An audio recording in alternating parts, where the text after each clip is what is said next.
Maintenant, on va discuter, tu as déclaré que chez vous, vous n'avez pas de problème avec le Coran. On va savoir si tes savants, les salafs, est-ce que oui ou non, ils sont d'accord avec ce que tu dis.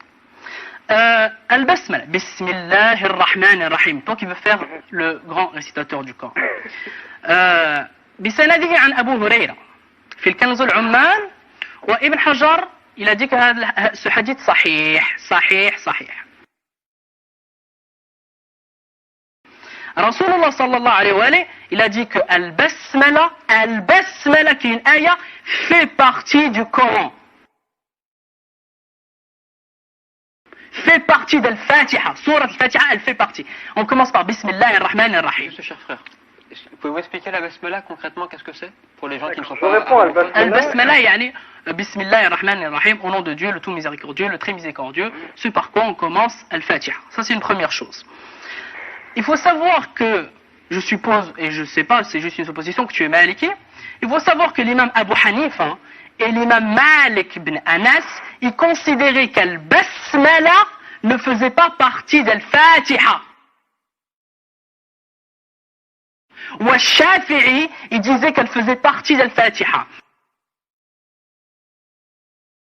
Donc, selon le Coran qu'on a, selon Al-Shafi'i par exemple, ou bien il y a un ajout d'un côté, ou bien il y a une absence d'un verset du Coran. Je voudrais que tu me répondes sur ce point-là, sur est-ce que tu rends mécréant ou bien Al-Shafi'i qui a dit que Al-Basmala, elle fait partie d'Al-Fatiha, ou bien tu rends mécréant Abu Hanifa et Malik ibn Anas qui ont dit d'une manière très claire et c'est très connu que Al-Basmala ne fait pas partie de Surat Al-Fatiha. Al-Aya, c'est une parole d'Allah, c'est très important. Que ce soit 1, 10, 20, 30, ça reste une parole d'Allah subhanahu wa ta'ala. Donc je voudrais bien que tu me répondes sur ça.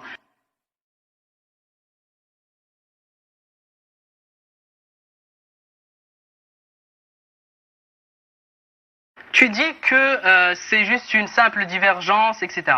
Mais pourquoi tu fais mentir tes savants? Pourquoi tu fais mentir tes savants? Je veux juste savoir.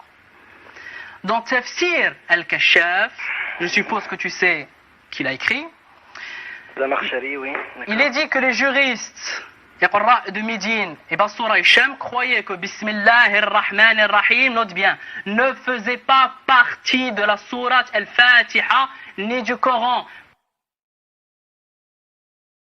Qu'est-ce que tu inventes ton propre ta'wil? Qu'est-ce que tu inventes ton propre interprétation? Elle ne faisait pas partie, c'est écrit texto, elle ne faisait pas partie de la sourate al-Fatiha et donc du Coran. Donc qu'est-ce que tu essayes de faire un ta'wil? Pour Malik et Abu Hanifa, Al-Basmala, Bismillahirrahmanirrahim, elle ne fait pas partie de sourate al-Fatiha, c'est clair. Pas la peine d'essayer de les défendre.